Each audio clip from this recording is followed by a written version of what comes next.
EEVFAM haribo organization asisu Armed Forces Special Power Eki Saina Saithengna nanglaba lisang sina Manipura satharakpa akoigi miot minai misi mina fake encounter gi thodo kaya da laikhraba akoigi victim ama oina aduga all form of violence hai tare tungan ba mihar mipun kaya ama laigre aduga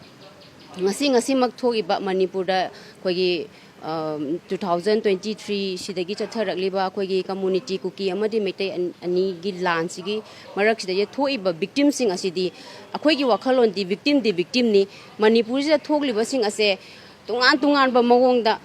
matam gi matung ina tungan ba saglon lauraga akoida miot minai kaya ama chatharakba Manipur praja miyam na ngasi thengnariba awaba sing ase thengnariba akoigi victim sing dadi chapmanai haiba sineba mihal ron khenaragasu ngasagi asfana fake encounter da khenaragasu tungan ba magi koigi non state na hatkera lehoriba akoigi nupi angang the chatharakba thawong sing dudi chapmanai nei haijaningi aduna sigi kaino sida koina lecture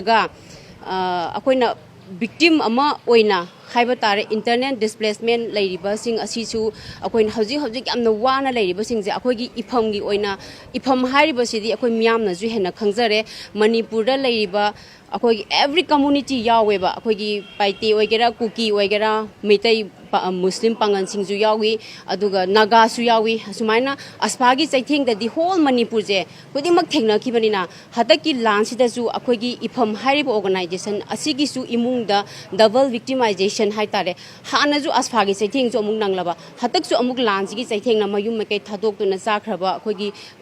board community ani dani ko maitai khaktana te sumaina yawbasina hena akoida awaba mayokna ba kaya amalei aduna asigi jida akoigi EEVFAM member khaktagi juna tana ngasi internet displacement oiraba sing asigi ju justice purakna ba amadi akoigi victim rights ama oina phangna ba hona minabada akoi punna changsan minasi amadi akoigi award apa lairaba ju victim justice phangna ba gi akoigi thongjin sidadi akoi punna leminabagi apunbagi kholao ama lawminasi haibase ngasigi EEVFAM foundation de ga mari leinana miyam da akoina si amatang di paujin jari na ai thamjage